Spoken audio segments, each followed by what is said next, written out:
Hello दोस्तों, मुगल काल का यह हमारा दूसरा वीडियो है। आइए बात करते हैं शेर शाह सूरी।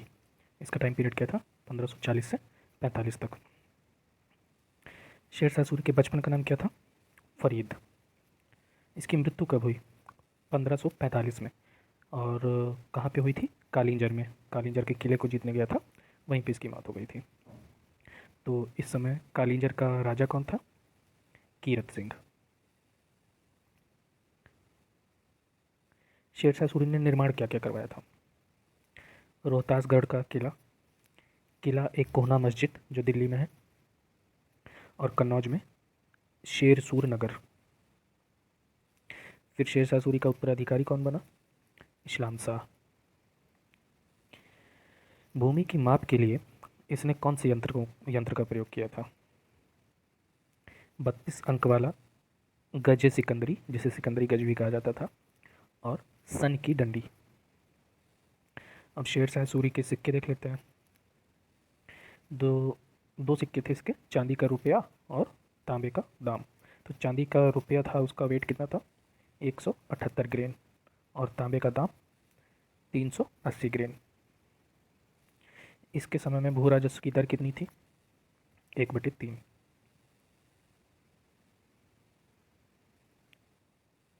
कबूलियत और पट्टा नामक प्रथा की शुरुआत किसने की थी? शेर शाह सूरी ने। ठीक है। तो मलिक मोहम्मद जायसी किसके समकालीन थे? शेर शाह सूरी के। पाटलिपुत्र का नाम पटना किसने रखा था? शेर शाह सूरी ने। अब शेर शाह सूरी के कार्य देख लेते हैं। तो इसने जीटी रोड की मरम्मत करवाई थी और उसका निर्माण भी करवाया था। ठीक है। ये कहाँ से कहाँ तक थी? बंगाल में जो सोनार गांव पड़ता है वहाँ से लेके लाहौर तक। और डाक प्रथा का भी प्रचलन करवाया था। कामरान और अस्करी की माँ का नाम क्या था? गुलरुख बेगम। ये सब हुमायूं के भाई थे। और हिंदाल की माँ का नाम क्या था? दिलदार बेगम। शेर शाह सूरी ने शिक्षा कहाँ से ली थी? जौनपुर से। शिकदार के बारे में देखते हैं, शिकदार कौन थे? तो शेर शाह ने बंगाल को कई सारे सरकार अर्थात जिलों में बांट दिया था, पूरे बंगाल को। और इनकी जो देखरेख करता था, देखरेख करने वाले को क्या कहा जाता था? शिकदार। ठीक है। और सिकदार की देखरेख के लिए, तो सिकदार की देखरेख के लिए अमीर ए बंगाल होता था। और अमीर ए बंगाल के पद पर पहली नियुक्ति किसकी हुई थी? काजी फजीलात की। तो शेर शाह ने कौन कौन से सिक्के चलाए थे? सोने, चांदी और तांबा। रुपया और दाम की जो विनिमय दर थी वो कितनी थी?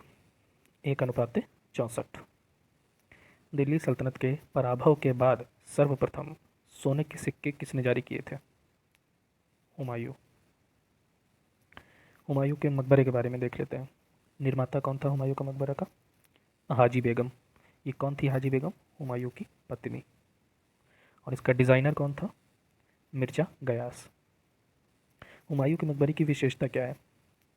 ये सफ़ेद संगमरमर से बना भारत का पहला दोहरा गुंबद वाला मकबरा है। ठीक। मात्र एक मुट्ठी बाजरे के चक्कर में मैंने पूरा साम्राज्य गवा दिया होता, ये किसने दिया था स्टेटमेंट? शेर शाह सूरी ने। शेर मंडल का निर्माता शेर शाह सूरी। ठीक है। तो शेर शाह सूरी की उपाधियाँ कौन सी थी? तो पहले इसने उपाधि धारण की थी हजरत आला, और बाद में सुल्तान। शेर शाह सूरी के सुधार कार्य, तो इसने राजस्व, प्रशासनिक, सैनिक और करेंसी तो सुधार किए थे। सामूगढ़ का युद्ध कब हुआ था? 1658 में। ठीक। जो सेना थी, सेना का जो विभाजन है 200, 250 और 500 में किसने किया था? दो लोगों ने किया था, इस्लाम शाह और सिकंदर शाह। दिल्ली के पुराना किला का निर्माता कौन था? शेर शाह सूरी। अब आते हैं हम लोग अकबर के टाइम पे। तो अकबर का टाइम पीरियड क्या था? 1556 से 1605। इसका जन्म 1542 में अमरकोट के राजा वीर साल के महल में हुआ था। और अकबर के शिक्षक कौन थे? अब्दुल लतीफ़ और मुल्ला पीर मोहम्मद। अब इसके समय में एक युद्ध हुआ था, पानीपत का द्वितीय युद्ध। कब हुआ था? 5 नवंबर 1556। ठीक। तो ये जो पानीपत का द्वितीय युद्ध हुआ था, ये किसके किसके बीच में हुआ था? तो ये हुआ था अकबर और हेमू के बीच में। हेमू का एक और नाम था विक्रमादित्य। और इस युद्ध का उल्लेख कहाँ मिलता है? निजामुद्दीन अहमद की पुस्तक तबकाते अकबरी में। बैरम खां का निष्कासन 1560। तो अकबर ने क्या किया कि बैरम खां को दो ऑप्शन दिए थे कि या तो आप मक्का मदीना चले जाओ, या तो अपना वो क्या कहते हैं पद वगैरह छोड़ दो। तो बैरम खान ने क्या किया, मक्का मदीना जाने की यात्रा पे जाने का निर्णय लिया। तो रास्ते में क्या होता है, जा रहा होता है तो रास्ते में पाटन नामक स्थान पर इसकी हत्या हो गई। जब हत्या हो गई तो अकबर ने क्या किया, इसकी बीवी सलीमा बेगम से शादी कर ली। आगे बढ़ते हैं। अत का खैल या पेटीकोट गवर्नमेंट, ये क्या था? तो ये वास्तव में क्या था, बैरम खां के खिलाफ एक कुचक्र रचा गया था। और इसमें कौन कौन लोग शामिल थे पेटीकोट गवर्नमेंट में? महामनगा, जीजी अनगा, हमीदा बानो बेगम, पीर मोहम्मद और अधम खां। अब अकबर के द्वारा किए गए कार्य देख लेते हैं, कौन कौन से कार्य कब कब किए गए, मिलाने के लिए आता रहता है अक्सर। दास प्रथा का अंत 1562। अकबर को हरम दल से मुक्ति कब मिली? 1562। तीर्थ यात्रा कर की समाप्ति 1563। जजिया कर की समाप्ति 1564। फतेहपुर सीकरी की स्थापना एवं राजधानी का आगरा से फतेहपुर सीकरी स्थानांतरण 1571। इबादत खाने की स्थापना 1575। ठीक। इबादत खाने में सभी धर्मों के लिए प्रवेश 1578। मजहर की घोषणा 1579। दीन ए इलाही की स्थापना 1582। इलाही संवत की शुरुआत 1583। राजधानी लाहौर स्थानांतरित की कब? 1585। अकबर के बचपन का नाम क्या था? जलाल। अकबर का राज्याभिषेक कहाँ पे हुआ था? पंजाब के कालानौर में। ठीक। तो जलालुद्दीन मोहम्मद अकबर जो है बादशाही गाजी के नाम से गद्दी पर बैठा था। अकबर के समकालीन शासक देख लेते हैं। ठीक। रानी एलिजाबेथ कहाँ पे? इंग्लैंड में। शाह अब्बास ईरान में। और जार ईवान चतुर्थ, ठीक है, जिसे बेसिल एविच भी कहा जाता है, जार ईवान चतुर्थ बेसिल एविच कहाँ पे? रूस में। आगे बढ़ते हैं, अकबर के अभियान देख लेते हैं। ये अक्सर पूछा जाता है क्रम मिलाने के लिए, तो हम लोग थोड़ा ध्यान से देखेंगे इसको। तो जहाँ इंपॉर्टेंट है वहाँ पे अभियान को डिटेल में कर दिया गया है, बाकी शॉर्ट में ही वो अभियान की डेट और वहाँ का शासक। ठीक। करते हैं हम लोग। पहले मालवा 1561। यहाँ का शासक कौन था? बाज बहादुर। तो ये कला और संगीत का बहुत बड़ा प्रेमी था बाज बहादुर। इसी ने क्या किया था, अकबर को नगाड़ा बजाना सिखाया था। इसकी राजधानी क्या थी? सारंगपुर। और पत्नी का नाम क्या था? रूपमती। फिर आते हैं चुनार 1562। अफगानों का शासन था यहाँ पे। आमेर 1562, यहाँ कौन था? भारमल। मेड़ता 1562, यहाँ कौन था? जयमल। ठीक। फिर गोंडवाना 1564, यहाँ पे कौन था गोंडवाना में? वीर नारायण और दुर्गावती। ठीक है, दुर्गावती वीर नारायण की माता थी, तो वीर नारायण को राजा बना के उसकी संरक्षिका बन के अपना शासन कर रही थी। तो गोंडवाना की राजधानी क्या थी? नरही या चौरागढ़। तो दुर्गावती ने क्या किया, आत्महत्या कर ली थी, जिस कारण ये जो अभियान है अकबर के जीवन में कलंक साबित हो गया था। इसके बाद मेवाड़। मेवाड़ पे 2 बार हुआ आक्रमण। एक 1568 में, तब राजा कौन था वहाँ? उदय सिंह। फिर 1576 में, तब वहाँ राजा कौन था? राणा प्रताप। ठीक। तो उदय सिंह की तरफ से जयमल और फत्ता सिंह लड़ते हुए मारे गए थे। नेक्स्ट है रणथंभौर 1569। यहाँ पे कौन था राजा? सुरजन राय हांडा। तो अकबर ने इसे जेल में तब 12 बजाने की छूट दी थी। इसके बाद का अभियान कालिंजर 1569। ठीक। यहाँ पे कौन था? रामचंद्र। इसने क्या किया था? अकबर को तानसेन भेंट में दिया था। कालिंजर से लेके आया था अकबर। ठीक है, तो तानसेन के बारे में कुछ देख लेते हैं। इसका मूल नाम रामतनु पांडे था। इसने मान सिंह के संगीत विद्यालय में शिक्षा ग्रहण की थी। अकबर ने इसे सरस्वती कंठाभरण वारिणी की उपाधि दी थी। तानसेन के राग कौन कौन से थे? मियाँ की मल्हार, मियाँ की राग, मियाँ की तोड़ी और दरबारी कन्हार। इसके बाद मारवाड़ 1570। यहाँ पे राजा कौन था? राय चंद्रसेन। नेक्स्ट है जैसलमेर 1570। यहाँ पे राजा कौन था? रावल हरि राय। फिर बीकानेर 1570। यहाँ पे कौन था राजा? कल्याण मल। फिर आता है गुजरात अभियान 1571। यहाँ पे कौन था राजा? मुजफ्फर खां तृतीय। तो यहाँ पे जब गुजरात अभियान में गया था अकबर, यहीं पे अकबर ने पहली बार समुद्र दर्शन किया था। गुजरात विजय के उपलक्ष्य में अकबर ने क्या किया? फतेहपुर सीकरी में बुलंद दरवाज़ा बनवाया था। ठीक है। और गुजरात अभियान के दौरान ही अकबर ने क्या किया? पारसी गुरु मेहर जी दस्तूर जी राणा से मुलाकात की थी। इस अभियान के बाद अकबर ने भगवान दास को निशान और नक्कारा नामक पुरस्कार भी दिया था। अब गुजरात के बाद के जो अभियान है वो देखते हैं। बिहार और बंगाल 1574 से 76 तक। यहाँ का राजा कौन था? दाऊद खान। फिर काबुल 1581। यहाँ का राजा हकीम मिर्जा। तो इसमें जो है, इसने क्या किया था? हकीम मिर्जा ने सलीम के साथ मिलकर फादर एंथना मासरेत, मतलब यहाँ पे जो अभियान हुआ था इसमें सलीम गया था, तो सलीम के साथ और कौन गया था? फादर एंथना मासरेत। फिर आते हैं कश्मीर अभियान 1586। यहाँ का राजा कौन था? यूसुफ याकूब खां। और इसकी पत्नी का नाम क्या था? इसकी पत्नी का नाम था हब्बा खातून, जिसे कश्मीर की मीराबाई या बावली कहा जाता है। यहीं पर अकबर ने क्या किया था? मोहम्मद हुसैन को जरी कलम की उपाधि दी थी। फिर आते हैं ओडिशा 1592। यहाँ का राजा निसार खां। फिर सिंध 1593। यहाँ का राजा मतलब शासक कौन था? जानी बेग। और यहाँ पे एक घटना घटित हो गई थी सिंध अभियान के टाइम पे, बीरबल की मौत हो गई थी यहाँ पे। फिर आते हैं बलूचिस्तान 1595।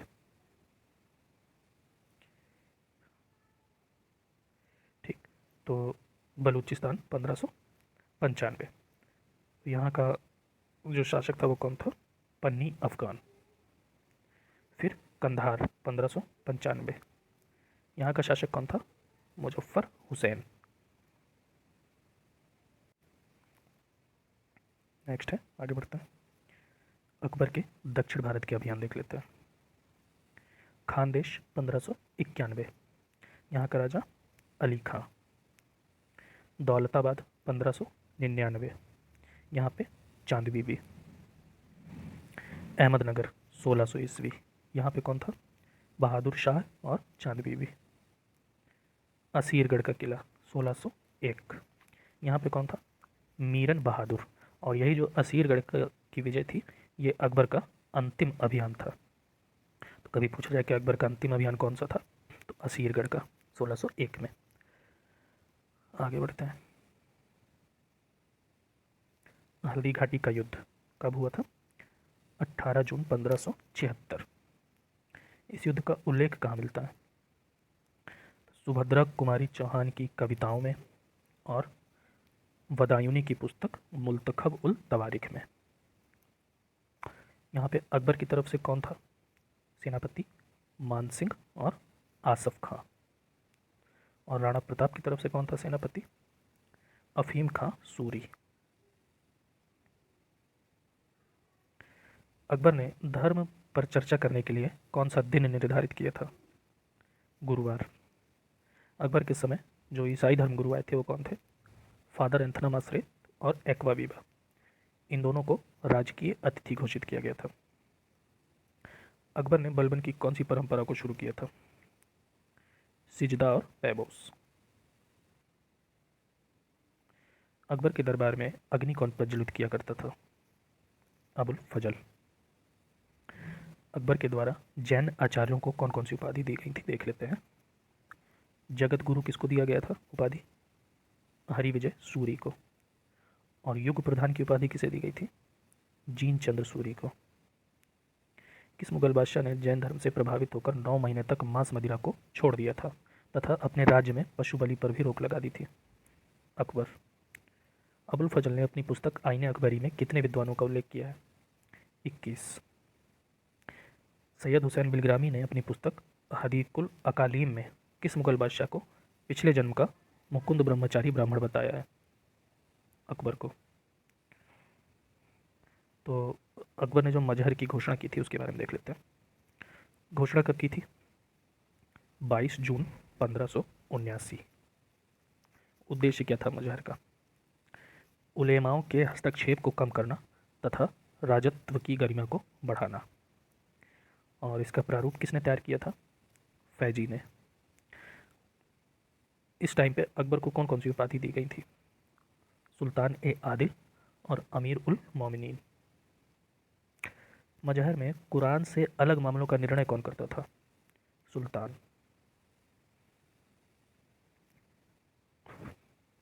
अब दीन इलाही देख लेते हैं। ये कब आया था? 1582 में, जिसे तौफीद ए इलाही भी कहा जाता है। दीन इलाही का उद्देश्य क्या था? सभी धर्मों को मूर्त रूप प्रदान करना। ठीक है, तो जो दीन इलाही था वो एकेश्वरवाद को मानता था। दीन इलाही पर चर्चा के लिए दिन कौन सा निर्धारित किया गया था? रविवार। और इसका पुरोहित कौन था? या तो अब्दुल फजल होता था, अबुल फजल, और अगर अबुल फजल नहीं है तो अकबर। दीन इलाही से कौन असहमत था? भगवान दास। इसमें कुल सदस्य कितने थे? 1000। तो दीन इलाही में जो नियम बनाए गए थे वो नियम देख लेते हैं क्या क्या थे। नियम ये थे कि मांस मदिरा का सेवन न करें तथा अपने जिंदा रहते हुए ही अपना श्राद्ध भोज कर लें। अपने जन्मदिन पर दावत करें। मछुआरे और कसाई से दूर रहें। नाबालिग और वृद्ध स्त्रियों से शादी नहीं कर सकते थे। ठीक। अब अकबर के नवरत्न देख लेते हैं कौन कौन थे। तो अबुल फजल, इसने किसकी रचना की थी? अकबरनामा की। अकबरनामा जो है इसे इनायतुल्ला खान ने पूरा किया था। इसके तीसरे अध्याय को आईने अकबरी कहा जाता है। फिर बीरबल या महेश दास। ठीक है, इसकी और क्या क्या उपाधियाँ थी? कविराज, कविप्रिया। फिर फैजी। फैजी जो है अनुवाद विभाग का प्रमुख था। इसकी क्या उपाधियाँ थी? राजकवि और मलिक सौरा। फिर है तानसेन। फिर टोडरमल। टोडरमल ने क्या किया था? आईने दाहशाला की व्यवस्था दी थी। और इसको कौन सी उपाधि दी गई थी? राजा की। फिर मानसिंह, ये भगवान दास का बेटा था। फिर अब्दुल रहीम खाने खाना, इसने क्या किया था? एमपी में भूमिगत जल वितरण प्रणाली विकसित की थी और इसकी उपाधि क्या थी? खाने खाना। फिर है फ़कीर अजीजुद्दीन और मुल्ला दो प्याजा। ये हो गए अकबर के नवरत्न। कौन श्री ब्रह्मा के नाम से रचनाएं किया करता था? बीरबल। सीतापुर में जन्मा कौन सा नवरत्न पहले शेर शाह सूरी के साथ रहता था? टोडरमल। भगवान दास की उपाधि? खाने खाना। कौन अरब का एक व्यंग्यकार कवि था? मुल्ला दो प्याजा। बादशाह बनते समय अकबर की उम्र कितनी थी? 14 वर्ष। अबुल फजल का हत्यारा कौन था? ओरछा का बुंदेला सरदार वीर सिंह।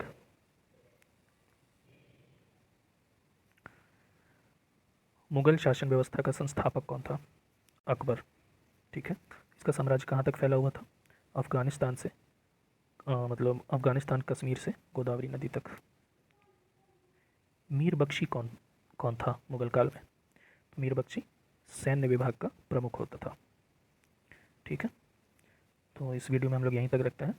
मिलेंगे मुग़ल काल के नेक्स्ट वीडियो में। Thank you.